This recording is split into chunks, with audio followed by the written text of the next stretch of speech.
Welcome to my vlog. आज आपको दिखाते हैं पहाड़ी फार्मिंग। ये उगाई गई है मक्की, अरबी के पत्ते, बीन्स और भी बेहतरीन बहुत सी चीज़ें जैसे टमाटर, बैंगन।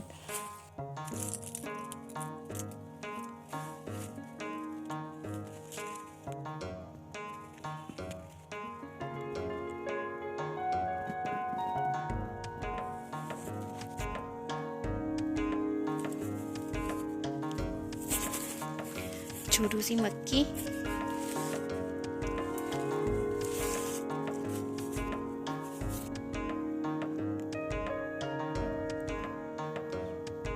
बने रहे मेरे व्लॉग के साथ। आगे मैं आपको और भी कुछ दिखाना चाहती हूँ। ये क्लिप थोड़ा सा बड़ा होगा क्योंकि मैं इस मेमोरी को सेव करना चाहती हूँ, अपनी लाइफ के इस पार्ट को, इस ब्यूटीफुल मोमेंट को जो मैं अपने गांव में जी रही हूँ।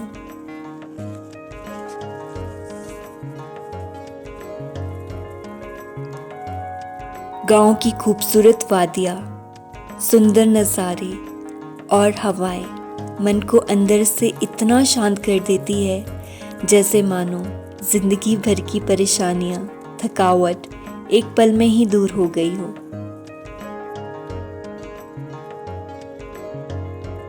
ये अरबी के पत्ते हैं, काफ़ी बड़े हो चुके हैं और कुछ तो बहुत ही ज़्यादा बड़े हो गए हैं। तो ऐसा नहीं है, जब हमने अपने घर में खेती की है तो हम आसपास जो गांव में लोग हैं उन्हें भी देते हैं। अगर वो मांगे तो उन्हें बहुत प्यार से दे देते हैं कि ले जाओ, अब इतना खुद थोड़ी ना खाएंगे। यही तो प्यार है जो आपस में इस तरह बढ़ जाता है।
ये जो है धुनिया बोलते हैं इसे, यानी कि सपोर्ट, जो कि पेड़ों को देने के लिए होता है। यानी कि जो ये टहने होते हैं, जब सेब सीजन में ये काफ़ी हैवी हो जाते हैं क्रॉप प्रोडक्शन की वजह से, तो ये धुनिया सपोर्ट इन्हें दी जाती है, जैसे कि आपको इस पेड़ में नज़र आ रहा है उस तरह से,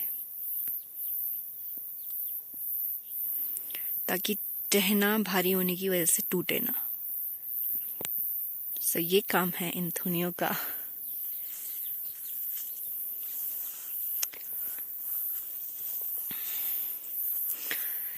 ये आफ्टर हार्वेस्टिंग बगीचा है।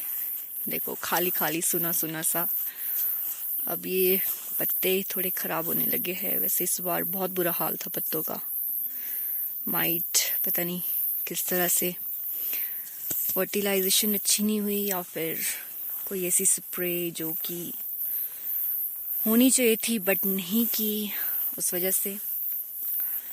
सब पतझड़ का मौसम आगे आएगा तो ये सारे पत्ते अब झड़ जाएंगे फिर से विंटर्स तक, और उसके बाद फिर से होगी स्टार्ट प्रूनिंग। फिर वही प्रोसीजर, सेब सीजन करने से लेकर हार्वेस्टिंग तक, पूरा ईयर का ऐसे ही सेबों के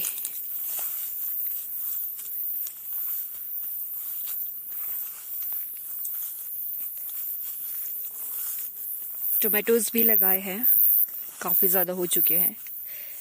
3-4 टाइम्स तो इसे हार्वेस्ट भी कर दिया है, अभी भी बहुत ज़्यादा है। जितने लगे हैं उतने खाए नहीं जाते हैं, और अगर सड़ गए तो ये बेचने के लिए वैसे है नहीं है, फॉर मार्केटिंग पर्पस नहीं है, जस्ट फॉर डोमेस्टिक पर्पस के लिए।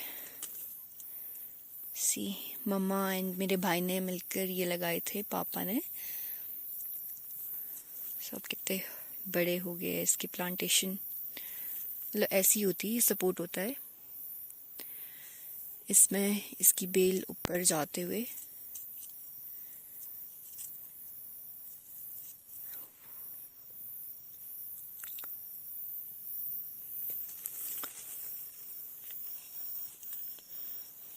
ये सारी बीन्स लगी है इधर।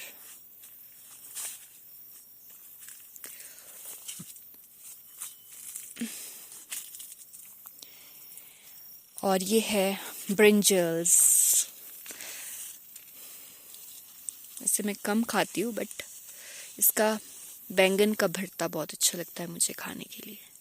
सब्जी उतनी स्वादिष्ट नहीं लगती काट के खा के, बट भरता मुझे बहुत अच्छा लगता है। इसके पत्ते देखते हैं जरा, थोड़े से फरी फरी से होते हैं, मतलब जैसे ये देखो, जब मैं फील कर रही हूँ, इसे टच कर रही हूँ तो फर फील हो रहा है, ऐसा लग रहा है जैसे मैं किसी फर को टच कर रही हूँ। एंड जैसे ये बीन्स के हैं, थोड़े हार्श से पत्ते हैं, बट ये ग्रीनरी मुझे बहुत ज़्यादा पसंद है, बहुत ज़्यादा। So I love green and lush and greenery, कुछ भी कह दो।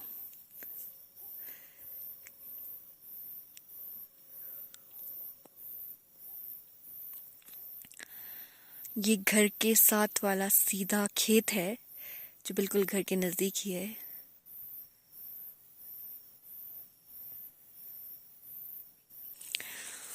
अब ले चलती हूँ आपको मैं नर्सरी की तरफ, जो मेरे भाई और मम्मा ने उगाई है। मेरे मॉम डैड बहुत हार्ड वर्किंग पेरेंट्स हैं। मैंने इनको देख के ईमानदारी से मेहनत करना सीखा है। एंड पापा इनकी बहुत केयर करते हैं, मम्मी, मतलब सब मिलके बहुत केयर की है। इस बार नर्सरी की फर्स्ट टाइम लगाई है, और देखो, मतलब पहले भी लगाते थे बट इतनी ज़्यादा प्रोडक्शन कभी भी नहीं हुई नर्सरी लगा के। मेरे भाई ने कुछ अलग टेक्निक बता के, मतलब वो मैं पूछूंगी उससे कि किस तरह से उसने इनकी इजी प्रोडक्शन के लिए उसने क्या प्रोसीजर अपनाया। सो देखो, how fresh, long and tall it is, you can see it.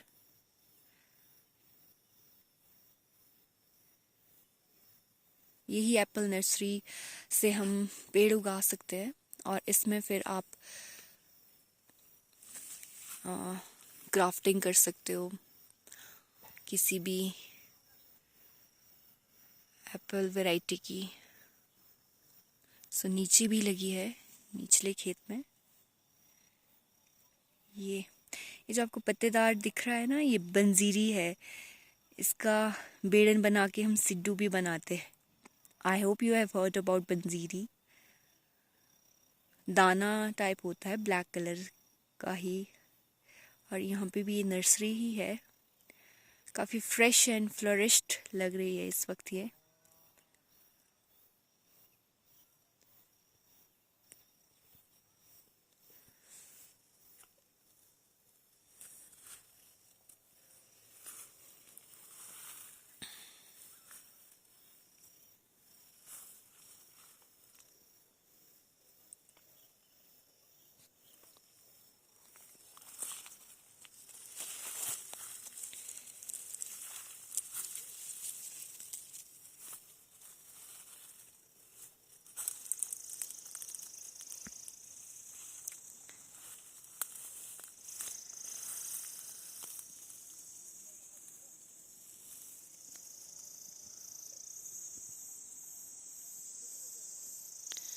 कुछ बहुत ज़्यादा बड़ी लग रही है, एक आधी बहुत ज़्यादा टिप से लंबी लग रही है,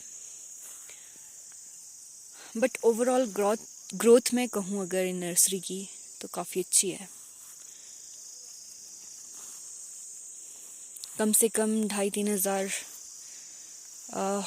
प्लांट्स होंगे ये, और यहाँ पे ही नहीं, अलग अलग जगह पे, जैसे ही नीचे की तरफ आपको दिख रहा है।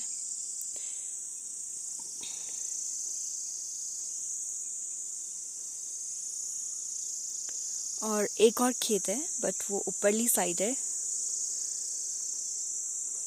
उसमें भी ऐसे ही नर्सरी ग्रो की है। सो इसी तरह से। अच्छा, ये मेरी पेट प्लेस है। आई मीन उतनी नहीं, बट एक पेट प्लेस मैं आपको एंड में जाके दिखाऊंगी, जो इसी खेत के एंड में है।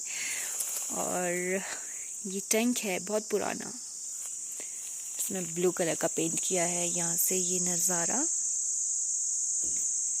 ये नीचे का नज़ारा दिखता है। ये जो मैं आपको फोकस करके दिखा रही हूँ, यहाँ ये वाला गांव रेड छत जहाँ दिख रही है, वो गांव मेरे नाना नानी का है, मामू का है।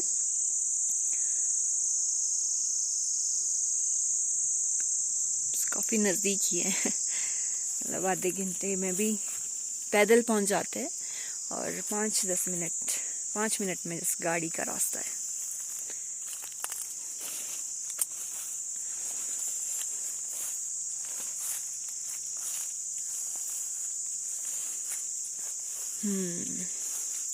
ये जो आपको दिख रहा है बैम्बू स्टिक है, ये इसलिए यूज़ होती है, ये इसलिए लगाई है, जो जालियाँ लगती है ना, आपने देखी होगी वाइट कलर की जालियाँ, नेट्स, ताकि वो जो हेल स्टॉर्म होता है उससे बचा सके एप्पल प्रोडक्शन को। तो अब तो निकाल दिए, क्योंकि अब तो सेब भी हार्वेस्ट हो चुके हैं।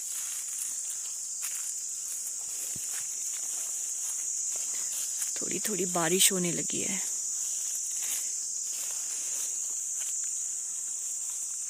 अब ये एक पौधा है जापानी फल का, जिसको हम पर्समैन कहते हैं। आई डोंट नो और अदर्स क्या कहते हैं, बट जापानी फल है। ये छोटा है, अभी बेबी प्लांट है। और आपको मैं मदर प्लांट दिखाती हूँ इसका। ये आपको ऑरेंज से दिख रहे हैं ना, यही जापानी फल है। तो बारिश होने लगी है, सी अगर आपको दिख पा रही हो, ड्रॉपलेट्स मे बी, नहीं फोकस हो पा रहा। चलो कोई नहीं, हम देखते हैं जापानी फल को। एक टाइम पे मैं यहाँ पे बैठ के योगा किया करती थी अंडर दिस ट्री, अच्छा लगता था। ये है छोटू मोटू से फल।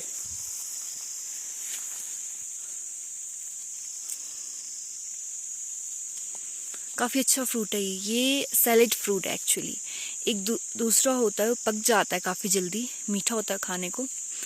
एंड जैसे आम को खाते हुए बहुत गंदे हो जाते हैं ना हाथ और आपका मुंह, उस तरह का फ्रूट नहीं है ये, जस्ट सैलेड फ्रूट है। इसको शायद अभी तो थोड़ा सा कच्चा है,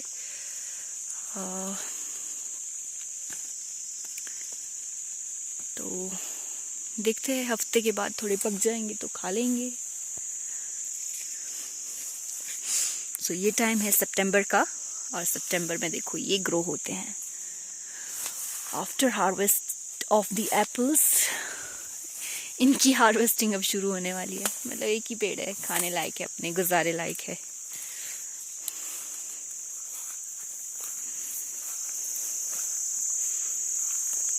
अब मैं आपको दिखाती हूँ अपना पेट पॉइंट, जो at the end of this form है, लास्ट में जाके।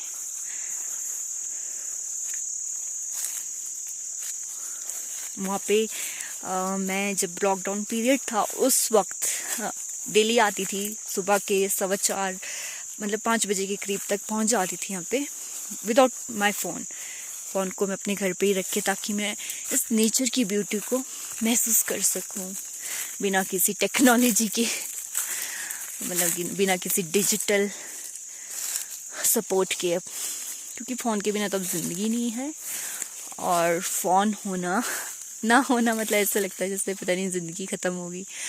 बट यहाँ आके मैं बहुत रिवाइव करती थी अपने आप को। सुबह आना, 5 से 6 बजे तक बस यहीं बैठे रहना, एक्सरसाइज करना। और जब तक यहाँ से, ये आपकी नॉर्थ डायरेक्शन है, यहाँ पे सामने से सनराइज होता है ईस्ट डायरेक्शन से, ये इस साइड को ईस्ट डायरेक्शन है।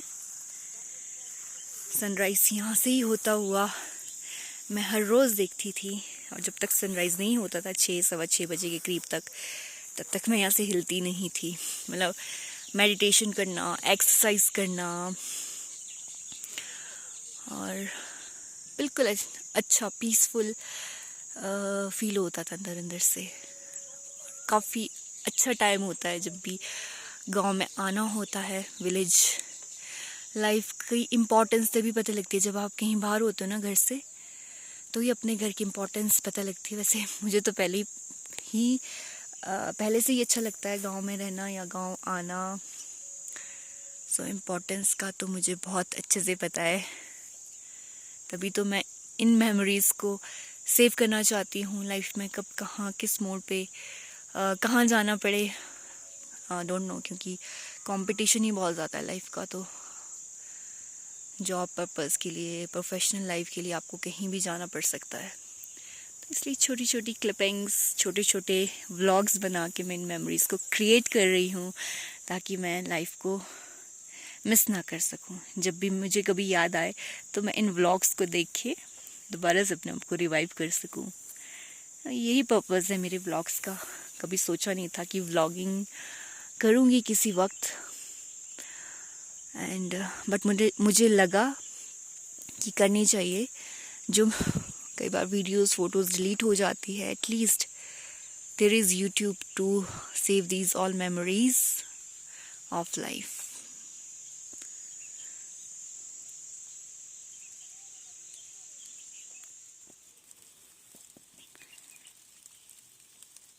हाथ भी गंदे हो गए।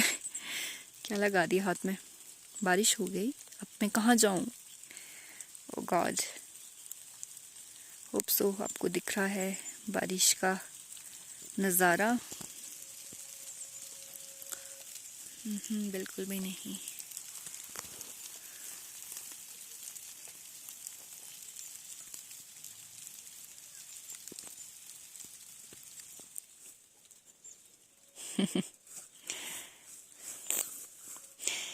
ऐसे पाँव लटका के बैठना कितना अच्छा लगता है। और सामने ऐसे पहाड़ हो, ऐसी वादियाँ हो, मतलब बहुत ब्लेस्ड फीलिंग होती है ये लाइफ की। ऐसे मोमेंट्स बार बार नहीं आते हैं, और जब आते हैं तो जी लेने चाहिए। आज मन नहीं कर रहा था वैसे तो फ़ोन लाने का, बट सोचा थोड़ा सा और कुछ कैप्चर कर लूँ। बस फ़ोन रखने के बाद, थोड़ी सी व्लॉगिंग करने के बाद आराम से महसूस करूँगी इस नेचर को।